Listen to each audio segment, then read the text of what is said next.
Today we are making candied orange peels.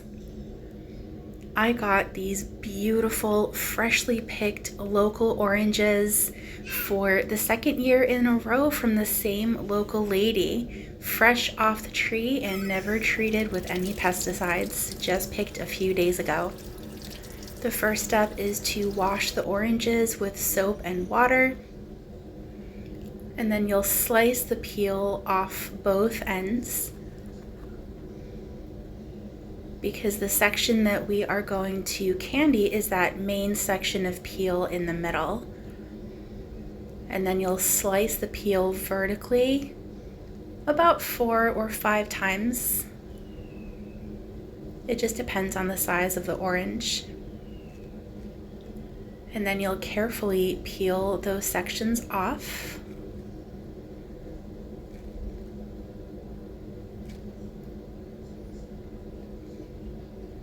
And the full recipe actually called for 4 oranges, but I just wanted to make a small batch, so I scaled everything down to 3. And then you'll scrape off the loose inner pith. It's that white, fluffy stuff on the inside of the orange peel. Some people cut it off with a knife. I find the easiest thing to do is just to scrape it off with a large metal spoon. And you can see the lower one is nicely cleaned. And then you'll just repeat for all of the peels. And the pith and the end cap peels can be composted. Then you'll slice the peels into even strips. You can make them wider or narrower. It doesn't make a huge difference. It's really however you like yours. Just try to keep them all approximately the same width. And you can see those orange slices cleaned and sliced. And you'll just repeat for all of the oranges. And this is a nice small batch. This is how much we're going to be making today. And then the orange sections can be eaten and the end caps and the pith composted. Here I went ahead and actually cut all of the outer and the inner pith off of the slices and cut the oranges up for my kiddo. This is how he likes to eat them, and we get actually 2 thumbs up, yay! So for the peels, the first step is to boil them. And you're going to boil them a total of 3 times, each time in fresh water for 10 minutes each. So this is after the first boil. So after 10 minutes in boiling water, you'll remove the peels. And the recipe actually says to rinse them off in cold water, which I forgot to do, but it does say to do that in the recipe. And then this is the second boil, again using fresh water. And then 10 minutes you'll remove the peels. And the purpose of this process is basically to remove that bitter flavor from the orange peels. Some recipes just have you boil it once. This recipe has us boiling it 3 times. This is one of those recipes that doesn't have to be perfect. Just make it how it tastes good for you, at least once though. And then you'll make a simple syrup with a 1-to-1 ratio of sugar to water. Here I did 1 3/4 cups of sugar and then the same amount of water. And then you'll bring the mixture to a light boil. And here I'm just stirring it gently to help get that sugar and water incorporated so that the sugar can melt. And here's that simple syrup boiling. And then you'll add the orange peels to the simple syrup.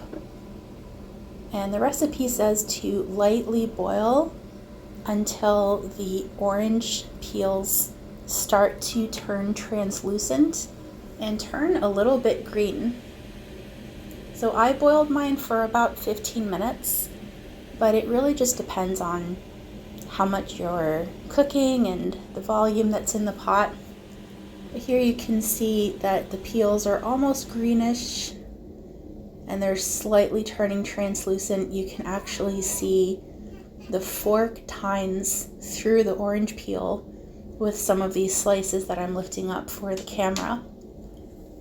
And so after that mixture boils, you'll just take the whole pot and set it to the side. And you do want to be careful not to stir while it's boiling, because that can actually cause sugar crystals to start forming. So if you do need to stir, just swirl the whole pot.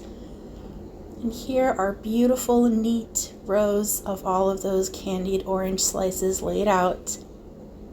And you can see how thick that simple syrup has gotten.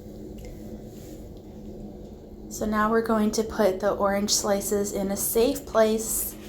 I didn't have any other baking to do today, so I just put the slices in a cool oven with no heat and the door closed, just to keep any dust or disturbance off of them.